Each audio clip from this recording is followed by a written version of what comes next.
વડનગર હાટકેશ્વર મંદિરના સુવર્ણ શિખરનું 24મી મુખ્યમંત્રીના હસ્તે અનાવરણ કરવામાં આવશે।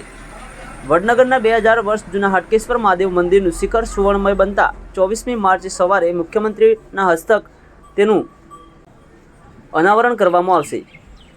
આ દિવસે યજ્ઞશાળાને ખુલ્લી મૂકી નવનિર્મિત સપ્તેશ્વર મહાદેવ મંદિરની પ્રતિષ્ઠા કરવામાં આવશે। ઉપરાંત અહીં પ્રવાસન વિભાગ દ્વારા શરૂ કરાયેલ લાઇટ એન્ડ સાઉન્ડ શોનું લોકાર્પણ પણ 22મી માર્ચથી ત્રિદિવસીય મહોત્સવમાં જલયાત્રા હવન સહિતના કાર્યક્રમો યોજાશે, જેને લઈને મંદિર ટ્રસ્ટ દ્વારા તડામાર તૈયારીઓ કરવામાં આવી રહી છે। હાટકેશ્વર મંદિરના આગળના ભાગ સિમેન્ટ કોન્ક્રીટનો ઉપયોગ કર્યા સિવાય રાજસ્થાનના ધોલપુરના પથ્થર પર ઊભી કરાયેલી છત્રી સાથેની યજ્ઞશાળા તૈયાર થઈ જતા તેને સીએમના હસ્તે ખુલ્લી મૂકવામાં આવશે।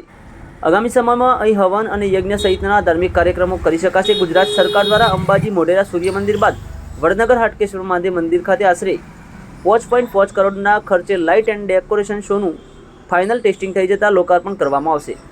વડનગરના ધરાયેલા ઇતિહાસને ઉજાગર કરતો તેમજ ભગવાનના પ્રાગટ્ય સહિતના ઇતિહાસને દર્શાવવામાં આવશે। હાટકેશ્વર મહાદેવની ભક્તિ અને દર્શનનો લાભ લેવા ભક્તો ખૂબ જ મોટી સંખ્યામાં હાજર રહેશે। વડનગરમાં વિકાસને વેગવંતો કરવામાં આ એક સિંહ ફાળો ગણાશે।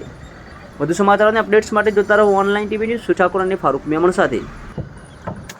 જય હાટકેશ, હું પટેલ અરવિંદભાઈ, હાટકેશ્વર મહાદેવના મંત્રી। આપને જણાવતા આનંદ થાય છે કે હાટકેશ્વર મહાદેવમાં ત્રિદિવસીય પ્રોગ્રામની થઈ રહ્યો છે, ત્યારે તારીખ 22થી 24 તારીખ સુધીમાં ઘણા કાર્યક્રમો થવાના છે। 22 તારીખથી ચાલુ થશે, જેમાં પ્રાણ પ્રતિષ્ઠા મહોત્સવ અને યજ્ઞો મહાયજ્ઞ અને કાર્યક્રમથી સ્ટાર્ટ થશે।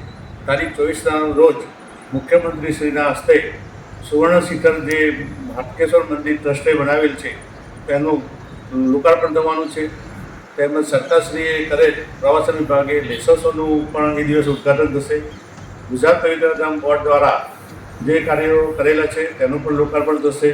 એ દિવસે વડનગરની ધરતી ઉપર આ 3 દિવસ સંતો, મહંતો અને હાટકેશ દાદાના ભક્તોનું ઘોડાપુર જવા થઈ રહ્યું છે, ત્યારે